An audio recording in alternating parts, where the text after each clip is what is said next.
is Matt Stearns, and you're here at Millennial Money Management. If you missed our last episode, we talked about 529 college savings plans and how they are an effective and increasingly popular way to plan and finance your child's future educational expenses. Today I'm going to give you my 5 tips for beginners looking to start investing in the stock market. Okay, so tip number 1 is be long term. And inherently, being long term means that you're truly invested or investing in a company rather than speculating or trading in the short term.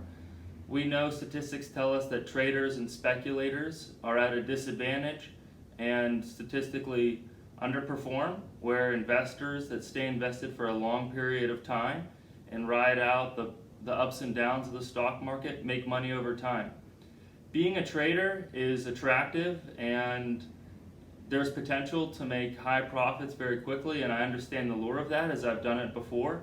And people also think that they can accomplish this by studying some chart patterns and what we call technical indicators, with basically disregard for the company's fundamentals or their growth prospects. You're really just trying to pick the highs and lows within the day to trade on and hopefully turn a profit. But I would suggest that if you're a beginner, focus on being long term, and before you buy that first stock, have it in your mind that you're going to hold on to this stock through thick and thin, for an extended period of time. At least 6 months is where I would start at, and see if you can follow through and stay the course for that 6 months. Okay. Number 2, understand the company that you're investing in and put in the work and do the research. Okay. Understand that when you're investing in an underlying business with hopes that it's going to increase in value and hopefully increase in value at an accelerating pace. Okay, you're not buying a company, you're not buying a ticker symbol hoping that somebody will pay more for that ticker symbol in the future.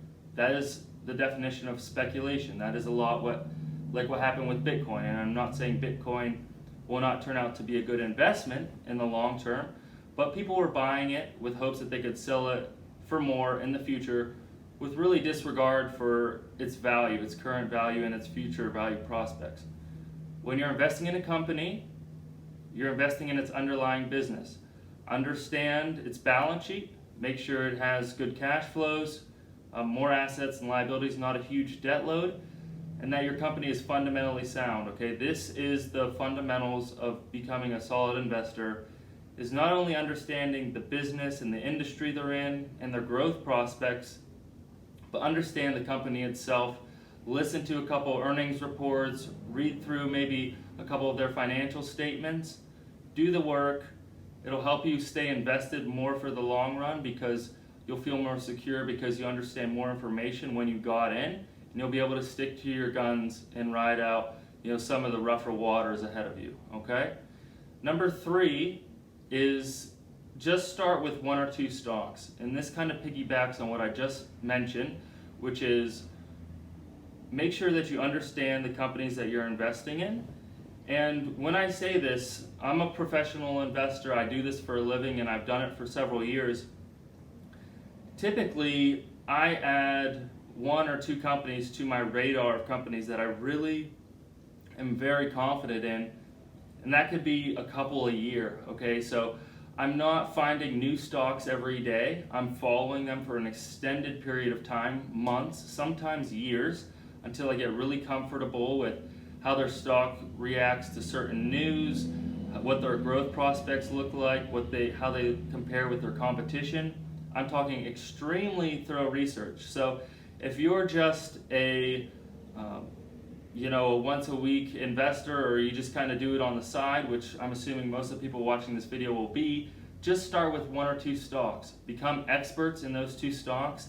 And the other bonus to this, if you're starting with a small account, say a couple $1,000s, by only holding 1 or 2 stocks, you're gonna minimize the amount of fees that you're paying on your stock account and therefore increasing potential returns. We can't build a portfolio of 30 different stocks with $2,000, because we'd be incurring hundreds of dollars in fees, and we won't fully understand those 20 or 30 stocks, so we shouldn't be investors in them. Number 4 is invest slowly.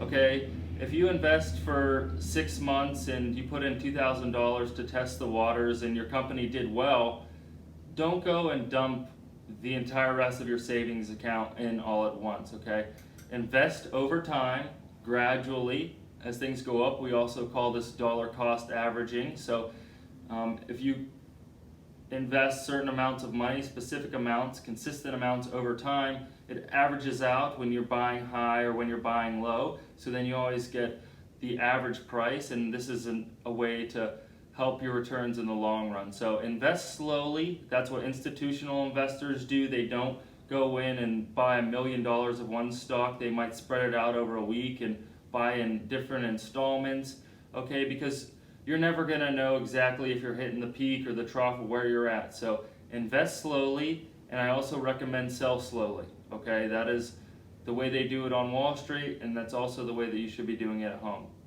And number 5, and this is the most important, is know yourself and trust yourself. If you're going to put in all this work and put down your own money, trust your instincts, and always remember that before you go and buy that first stock, say, this is why I want to own this company. I believe in its growth. I think it has a nice competitive moat, and its competitors aren't going to be able to touch it. I think its market is expanding, and even if that stock goes down, and this is something I always say before I invest in my stocks or buy stocks for my clients, I say, all right, Matt, if this stock goes down 20% next week, are you going to be fine and ride it out, and also be able to explain that to your clients why you're going to stick it out and wait for it to come back? For 6 months, if it's down 50% in 6 months, are you going to be able to stick it out? And that's something I ask before I buy the stock, because when I'm in that situation, which inevitably does happen, I have to look back and say, look, when I bought this, my reasoning was sound. The facts haven't changed. The stock price has moved, but the facts haven't changed. So you got to stick to your guns and trust yourself. And also be wary of the people on Wall Street. For every stock out there, there are optimists and pessimists, whether it's Netflix or Apple or Facebook or General Motors or Tesla, whatever. There's always professionals that do this for their living that are saying, yeah, this stock is going way higher.